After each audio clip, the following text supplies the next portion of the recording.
Corona जब आया था तो उस वक्त मुझे वाकई अंदर से डर लगा था बिहार के सिस्टम को देखकर।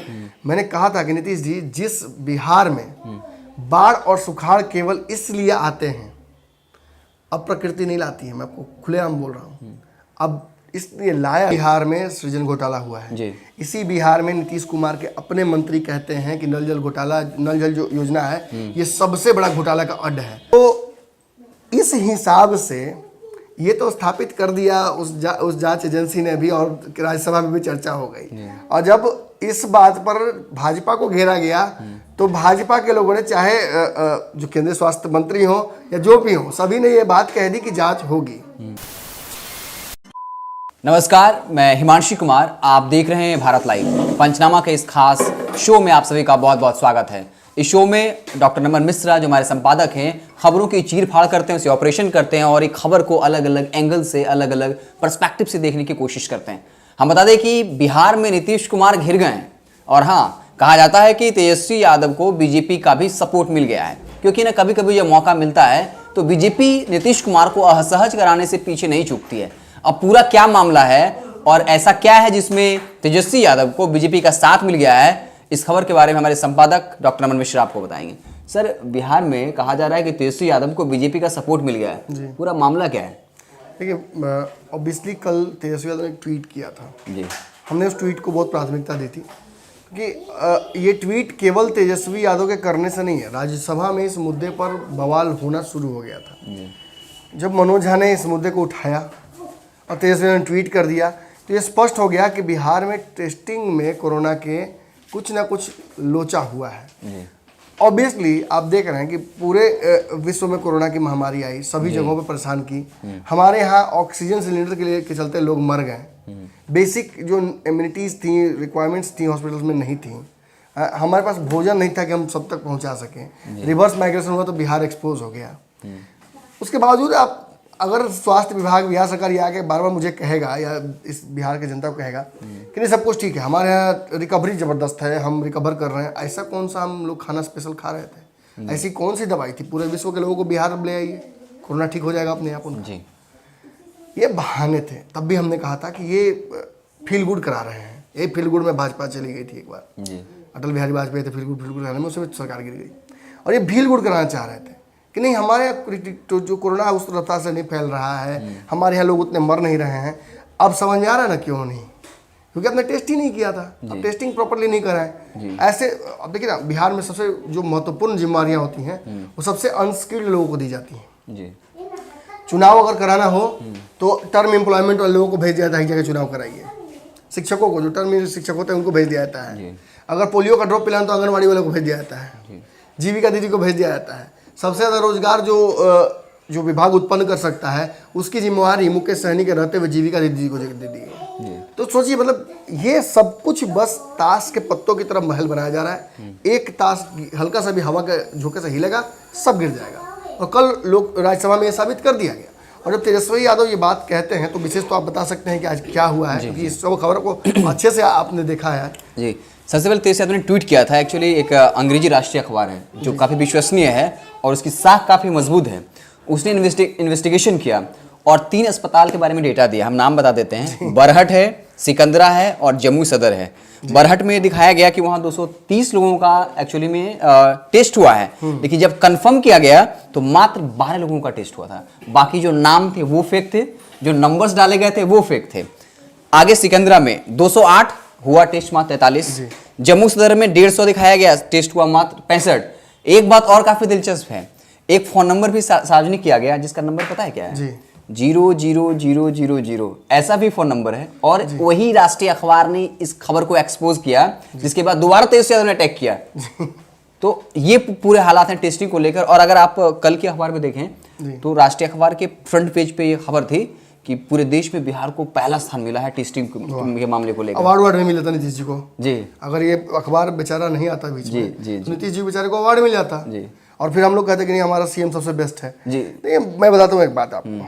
प्रधानमंत्री नरेंद्र मोदी ने अपने दूसरे आह्वान में देश को कहा था, हम आपदा को अपॉर्चुनिटी में बदल देंगे। जी, सबसे आह्वान किया था। लोगों ने कहा कि सही कह रहे हैं, किसी और के लिए आपदा हो, अपने लिए अपॉर्चुनिटी बना लीजिए। जी, बांसघाट में कई लोगों का जानते हैं दूसरे की आपदा से ही चलता है रोजगार। जी लकड़ी बेचता है, कोई कुछ बेचता है, कोई कफन बेचता है। अब बात यहाँ ये है कि क्या आप ये करना चाहेंगे? जी अगर कफन बेचकर ही सभी कमा लेते, सबका घर चल जाता, जी तो हर गली मोहल्ले में एक कफन की दुकान होती। जी इस तरह से बांसघाट नहीं बनाया गया होता कि सारे लोग एक ही जगह के लकड़ी बेचें। जी आपदा को अपॉर्चुनिटी, बिहार सरकार ने जब ये टेस्टिंग के लिए गिड़गिड़ा रहे थे, बकायदा मुझे याद है नीतीश जी गिड़गिड़ा रहे थे। मैंने 2 वक्त उन्हें गिड़गिड़ाते देखा है। एक जब वो पटना यूनिवर्सिटी वाला चल रहा था, सेंट्रल यूनिवर्सिटी के मामले को तो वो गिड़गिड़ा रहे थे बकायदा स्टेज से। उन्होंने बोले वो उस तरह से नहीं बोल सकते हैं, एक संवैधानिक पद पे हैं। और दूसरा मैंने उनको देखा था जब वो टेस्टिंग टेस्टिंग किट भेजा जाए, उनको पता था, नीतीश कुमार को अच्छे से पता था कि मेरी पॉपुलैरिटी घटेगी, मेरी सीटें कम आएंगी। अरे आप कह दीजिएगा कि सर मुझे पता नहीं चल रहा कि कौन दोस्त है कौन दुश्मन है, इतना कौन सा आप मैंने अब बहुत अपने अच्छा काम कर दिया है। 15 साल में बिहार को आपने पीछे बहुत हद तक पीछे आप लेके गए। जी शुरुआती दौर में आपने बिहार को फेसलिफ्ट किया, लेकिन अंदर से ऊपर से क्रीम लगा देने से और वैक्सिंग करा देने से चेहरा सुंदर हो सकता है, लेकिन अंदर की कुरूपता हमेशा रहेगी। सर इसमें एक फैक्ट हम जोड़ देना चाहते हैं, याद आ गया हमको अचानक कि नीतीश कुमार को श्रेय दिया जा रहा है। नित्यानंद राय ने भी कहा कि नीतीश कुमार ने काफ़ी बढ़िया काम किया है, लेकिन मुझे वो खबर याद है जब पहली बार एक मीटिंग चल रही थी और अधिकारी मास्क पहन के पहुंचते हैं तो नीतीश कुमार उनको झिड़क देते हैं कि आप लोग जो है खौफ फैला रहे हैं लोगों में। लेकिन पता चलता है जब कोरोना फैलता है तो साहब कई महीनों तक जो है घर से बाहर नहीं आते हैं और बाद में फिर बड़ा बड़ा पोस्टर में चिपकाते हैं कि घर से निकलिए तो मास्क पहन के निकलिए। एक और बात, जी नरेंद्र मोदी जी ने पूर्व सभी राज्यों को जब वो बात कर रहे थे, बिहार को बहुत डांट पड़ी थी उसमें मीटिंग में। नीतीश कुमार जी को झड़काया था कि आपके यहाँ टेस्टिंग प्रॉपरली नहीं हो पा रही है, रिजल्ट्स आपके अच्छे कैसे आ सकते हैं। जी हम सभी जानते हैं, अगर देखिए बांग्लादेश की टीम जी अगर वर्ल्ड कप जीत जाए तो पूरा देश खुश हो सकता है, लेकिन टीम मैनेजमेंट और कोच उनके लिए काम बढ़ जाता है जी कि ये आखिर हुआ कैसे, जी कहाँ सेटिंग हुई, जी कौन से तारे एक जगह आके अलाइन हो गए, आखिर ये हुआ किस संदर्भ में, तो ये समझना पड़ेगा। जी। अगर वाकई उन्नत लेवल की आपकी टेस्टिंग है, आपके इंफ्रास्ट्रक्चर लाजवाब है, आपके जो एक मुझे याद पड़ता है PMCH है जिसको 5 साल में पता नहीं क्या बनाएंगे भगवान जाने, उन्होंने कहा कि 5 साल में PMCH डबल हो जाएगा, उसकी क्षमता बढ़ जाएगी। पिछले 15 साल में क्यों नहीं किया? जी बहुत बड़ा सवाल है। पिछले 15 साल में PMCH DMCH सुअर घूम रहे थे, याद है वो वीडियोस जो चुनाव में वायरल हुए थे। जी जी कैसे नैतिकता बच जाती है सरकार के पास? और इतनी कमियां के बाद हम चिल्ला कर कोरोना में बोल रहे थे कि अरे मर जाएंगे बिहार के हर व्यक्ति, बचाइए बिहार को। वो तो अच्छा हुआ कि कोरोना की वजह से हमने हर्ड इम्यूनिटी पैदा कर ली। जी बिल्कुल, हर्ड इम्यूनिटी के चलते बहुत सारे लोगों की जान बच गई, बिना दवाई के हम ठीक होने लगे। अगर दवाई से ठीक हो रहे होते तो मैं आपको बता दूं कि बिहार में कोरोना आएगा, तबाही मच गई जाएगा होती। नहीं, जाएगा नहीं। पोलियो वाली स्थिति रहती। आपको पता ना कि पोलियो पूरे विश्व से खत्म हो गया और बिहार में एक केस तब भी मिल गया था, बिल्कुल इसी सदी में हुआ है। जी बताइए, विश्वास से परे होता है। वहाँ के साइंटिस्ट भी पागल हो गए, अमेरिका के लिंडा फाउंडेशन पागल हो गई बिल गेट्स की जी कि आखिर ये एक पोलियो का केस बच कैसे गया, जब हमने पूरे अफगानिस्तान, सीरिया, ऐसे ऐसे जगह जहाँ मिलिट्री शासन है, जहाँ गृह युद्ध की स्थिति है, उन जगहों पे भी पोलियो नहीं फैल पा रहा है। पॉवर्टी से बच्चे मरते हैं लेकिन पोलियो से नहीं मरते हैं। हमारे यहाँ पोलियो से भी एक बच्चा मर गया। जी तो ये साबित करता है कि हमारे यहाँ लैक लस्टर व्यवस्था है। अब और देखिए, मैं ज़्यादा बोलूँगा नहीं। पिछले चुनाव में मैंने बोला था, पिछले जो लोकसभा चुनाव के दौरान जो इंसेफ्लाइटिस की बीमारी हुई थी, और फिर मुझे याद पड़ता है कि कोरोना जब आया था तो उस वक्त मुझे वाकई अंदर से डर लगा था बिहार के सिस्टम को देखकर। मैंने कहा था कि नीतीश जी, जिस बिहार में बाढ़ और सुखाड़ केवल इसलिए आते हैं, अब प्रकृति नहीं लाती है, मैं आपको खुलेआम बोल रहा हूँ, अब इसलिए लाया जाता है कि बंदर बाट हो सके रसद के नाम पर, राहत के नाम पर, अरबों रुपए के लूट खसोट हो सके। वो एक सीजन होता है जिसमें बिहार के सारे सरकारी कर्मचारी ऐश करते हैं, तिरपाल बेचते हैं, जो राहत सामग्री आती है वो बेचते हैं, पैसे गबन किए जाते हैं, ऊपर से नीचे तक हर जगह पैसा गबन होता है। और ऐसे ही नहीं, पैसे डबल ट्रिपल हो जा रहे हैं नेताओं के हर चुनाव के बाद। एक बात जरूर है कि पहले जब लालू यादव का समय था तो घोटाले बड़े पारदर्शी हुआ करते थे जी, ट्रांसपेरेंट, अब रणनीति बना करके जा रहा था कि फंसे ना। अब बिल्कुल रणनीतियां बनती हैं, मीटिंग्स होती है कि इस पैसे को कैसे अब गबन किया जाए, इस फंड को कैसे गवर्न हो किया सकता है स्पेशलिस्ट भी बहाल किया जाता है और देखिए, बताएं कि कैसे क्या क्या रूल है। बिल्कुल रणनीतिकारों को हायर किया जाता है। और देखिए, जब केंद्र सरकार चोरी के लिए नहीं हो उसके लिए लगा देती है जब प्रोटोकॉल कि इस पैसे को इसी मद में उपयोग किया सकता है, और यूटिलाइजेशन सर्टिफिकेट जब इस पैसे का आ जाएगा 30% का, तब 30% और रिलीज किया जाएगा, तो उसके हिसाब से क्या जाता है। बिहार सरकार क्या करती है कि जब घोटाला ही नहीं कर सकते तो इसका उपयोग नहीं करेंगे, आप वापस ले लीजिए पैसा। हाँ, ये भी बिहार सरकार पे दोमत लगता रहता हम नहीं है देंगे यूटिलाइजेशन जी सर्टिफिकेट। कि आप पैसा यूज नहीं करते हैं, केंद्र सरकार को भेज देते हैं। केंद्र सरकार को घेर दिया जाता है कि सरकार चाहती ही नहीं कि बिहार में विकास हो, जी चाहते ही नहीं है कि बिहार के जो ब्यूरोक्रेट्स हैं उनका मकान एक तला से 2 तला हो, चाहते ही नहीं है कि बंगला खरीद लें, गाड़ी खरीद लें, ऑडी चले बिहार की सड़कों पर, ब्यूरोक्रेट्स बैठे हुए उसमें, ये चाहती नहीं है केंद्र सरकार। जी तो खैर इन बातों में पढ़ने पे जानते हैं ये पंचनामा फिर कहीं और चला जाएगा। आज जिस मुद्दे पे हम बात करने आए हैं, हम वापस में उसी मुद्दे पे आऊंगा।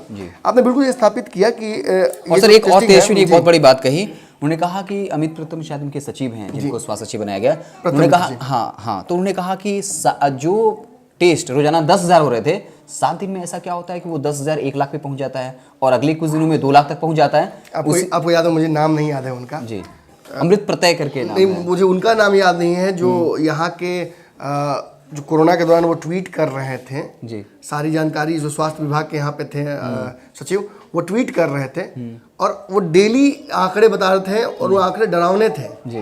तो अब नीतीश कुमार जी का मास्क वाला जो बात कर रहे जी, हैं, जी। वो ट्वीट वाली बात जो उन्होंने लगातार शुरू कर दी कि बिहार में इतने जिले से इतना, इतना जिले से इतना, और जो वो आंकड़ा वो जो आता था कास्केडिंग इफेक्ट में, उसको नीतीश कुमार ने बदलने के लिए उनको हटा दिया और उनकी जगह पर दूसरे सचिव को बनाए और उनको ये जिम्मेवारी दी गई कि आप आंकड़े इस हिसाब से लिखिए कि पकड़े ना जाए।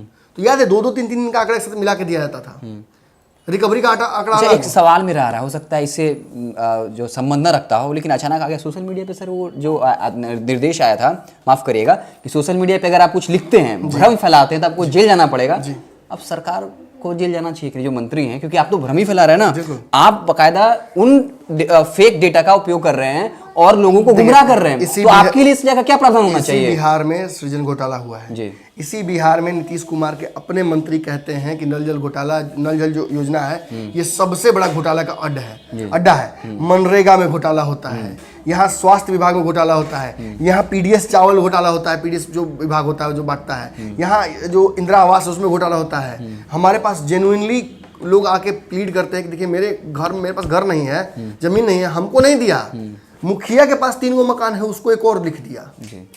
जमीन जिनके पास नहीं है, जिनके पास काम करने के लिए रोजगार नहीं है, उनको कोई पूछता नहीं है।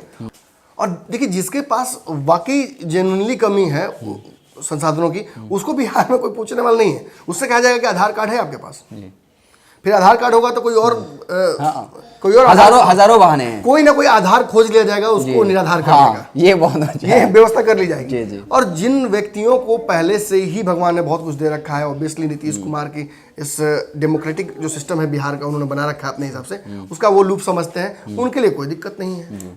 और यही आज जिस तरीके से, अब मैं उस मुद्दे पे आता हूँ जिसकी बात हम करने जा रहे हैं, कि आज तेजस्वी यादव ने, मनोज झा ने, राजद ने एक बड़ी बात सामने ला दी। एक बड़ा जो घोटाला हो रहा था, मैं बताऊँ यहीं पे सृजन पैखाना घोटाला सब हुआ है, यहीं पे सब यहीं पे हुआ है और सब के बारे में सबूत रहे हैं। लेकिन मैं आपको कहता हूं कि अब घोटाले पारदर्शी नहीं हुआ करते थे। सब कोई लालू यादव की तरफ बेवकूफ नहीं है कि घोटाला मने हो और फंस जाए। अब बातें अलग होती हैं। अब घोटाले ऐसे होते हैं कि पकड़ ही नहीं पाइएगा। खाली आपको सुनने को मिलेगा कि कौन दो को टैक्स है, पता नहीं नाम बोल रहे हैं, जदयू कभी कभी राजद बोलती है कि कौन डीवीसी की आरसीबी टैक्स लगता है, आरसीपी टैक्स। अच्छा, आरसीपी टैक्स कहते हैं जी। ये टैक्स शायद पता नहीं, अब राजद दावा कर रही है, हमें तो नहीं आज तक वही पता चला, हमने तो दिया भी नहीं है। तो ये टैक्स शायद देने पे काम हो जाता है बिहार में। तो इस हिसाब से ये तो स्थापित कर दिया उस जांच एजेंसी ने भी, और राज्यसभा में भी चर्चा हो गई। और जब इस बात पर भाजपा को घेरा गया तो भाजपा के लोगों ने, चाहे जो केंद्रीय स्वास्थ्य मंत्री हो या जो भी हो, सभी ने ये बात कह दी कि जांच होगी। अब जांच होगी तो आप मुझे बताइए कि क्या आपको लग नहीं रहा है कि तेजस्वी यादव विसल ब्लोअर का काम कर दिए? भाजपा कह रही है कि इस पे सजा मिलनी चाहिए। अब सजा मिलेगी किसको, ये बताइए आप हमको। हाँ, जो सभापति वेंकैया नायडू राज्यसभा के तो बीजेपी के हुए ना, उन्होंने कह दिया कि मामला गंभीर है, इसलिए हम कह रहे हैं कि बीजेपी और को मिला तेजस्वी का साथ, क्योंकि वेंकैया नायडू जी बीजेपी से सभापति हैं। और एक बात समझ लीजिए आप कि अब आपको लग नहीं रहा है कि कहीं नीतीश कुमार के लिए कितना अच्छा सेटिंग कर दिया गया है, कम सीट आए भी, फिर भी आप ही मुख्यमंत्री बनिए ना, कोई दिक्कत नहीं है, आप ही मुख्यमंत्री बनिए। जब तक आपका जितना भी हुआ है ना आसपास, माने चाहे वो चमकी बुखार की वजह से बिहार का त्रस्त हो, बाढ़ की वजह से हो, कोरोना की महामारी की वजह से हो, रिवर्स माइग्रेशन की वजह से हो, जो मुजफ्फरपुर शेल्टर होम हो, चाहे सृजन घोटाले हो, चाहे पीडीएस घोटाला, इन सभी का एक एक करके आपको हिसाब लेकर इस लायक ही नहीं छोड़ा जाएगा कि आप बिहार में दोबारा राजनीति कर सकें, या वो नैतिक अधिकार रख पाए, आपके चेहरे को कहीं ना कहीं अब कमतर लोगों के सामने रिप्रेजेंट किया जाएगा। और यही कारण है। देखिए, पर्दे के पीछे लोग कहते हैं, मैं नहीं कहता हूँ, मैं बोल दूं कि भाई मुझ पर केस ना हो, मैं नहीं कह रहा हूँ ये। पर्दे के पीछे कई लोग उस पार्टी के भी कहते हैं, हमारे पास प्रूफ इस बात का है कि कौन कहता है, अभी जाहिर नहीं करेंगे, बाद में अगर केस हो जाएगा तो हम जाहिर कर देंगे कि नीतीश कुमार का कोई कमजोर कड़ी भाजपा के पास है, इसीलिए नीतीश कुमार भाजपा के साथ फंसे हुए हैं। राजद के लोग तो खुलेआम बोलते हैं।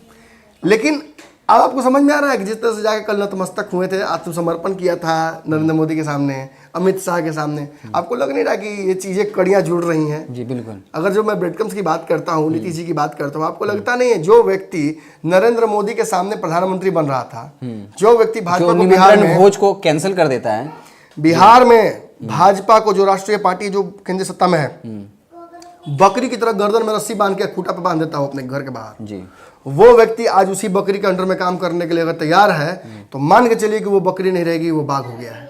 और उस व्यक्ति को उस बाघ से डर है जी, और इस डर का ही ये फायदा भाजपा उठा रही है।